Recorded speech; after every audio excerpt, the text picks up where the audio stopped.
Good evening. A victim of Bishop Peter Ball has revealed in his first television interview how he was sadistically sexually abused by the Church of England priest.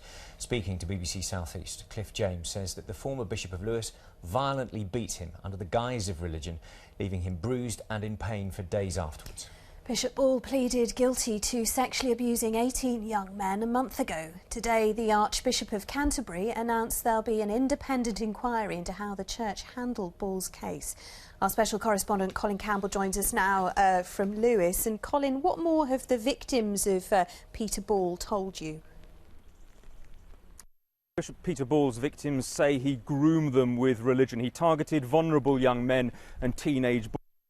Some of them that they would become saints if they satisfied his twisted sexual desires. Now, he was the Bishop of Lewes here in Sussex for 15 years, highly respected, seemingly deeply spiritual.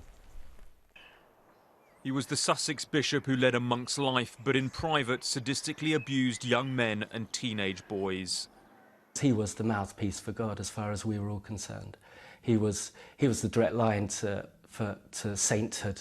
A shy, lonely teenager interested in the Bible, Cliff James was one of the 18 Ball targeted. How would you describe the nature of his offending? Sadistic. His offending was sadistic. I was bruised, and he would beat us with a clothes brush, a wooden clothes brush. He beat me. I don't know about the other survivors. Yes, I would be bruised and in great pain for days. Ball was forced to resign in disgrace in 1993. Despite evidence of serious sexual abuse, he escaped with a police caution. The Crown Prosecution Service now accepts that there was sufficient evidence in 1993 that Peter Ball shouldn't have been issued with a police caution, but he should have been prosecuted. A trainee monk, Neil Todd, told clergy Ball abused him in 1992. I was interviewed by a couple of senior clergy. I can't remember the names. And basically, I was told by my close friends that understood the situation that I was in, that Lambeth Palace weren't going to pursue the matter, and basically they didn't believe my story. Neil tragically took his own life in 2012, haunted by what had happened. But some suspect Ball colluded with others. We've discovered he was in regular contact with Eastbourne vicar Reverend Roy Cotton, who abused many young boys. Old Parish magazines show Cotton took children to visit Ball whilst in Sussex for walks and meals. They also went along for discos and to listen to Ball in his chapel.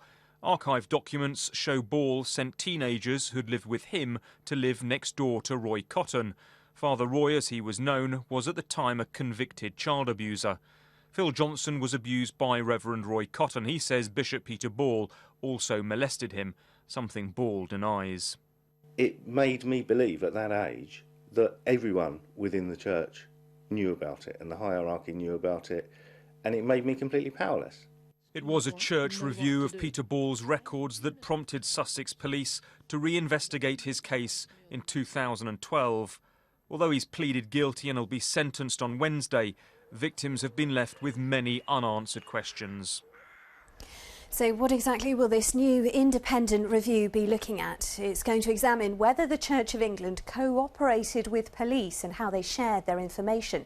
It's also going to investigate whether the church properly assessed the possible risk that Bishop Ball might pose to others and whether they responded adequately to the concerns of survivors. Experts say it's a step in the right direction. The Church of England is finally getting its act together on safeguarding, owning up to mistakes in the past and putting in place processes that today and in the future are going to protect children and vulnerable adults against this kind of unfortunate abuse. Well, our special correspondent Colin Campbell is still in Lewes for us now. And Colin, your investigations have already identified issues that the church will need to address.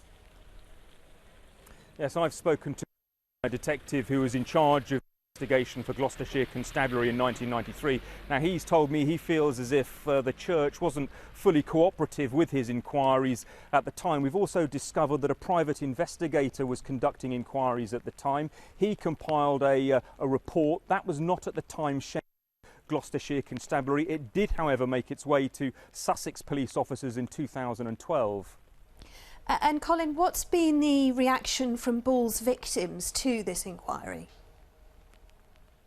Well, Cliff James, who you heard from in my report, has today welcomed news of this inquiry. Like other victims, he wants to find out exactly where things went wrong, why Bishop Peter Ball was issued with that police caution and not prosecuted in 1993. Like other victims, he suspects there was a cover-up at the time, but already questioning just how independent this inquiry is going to be. Thanks, Colin.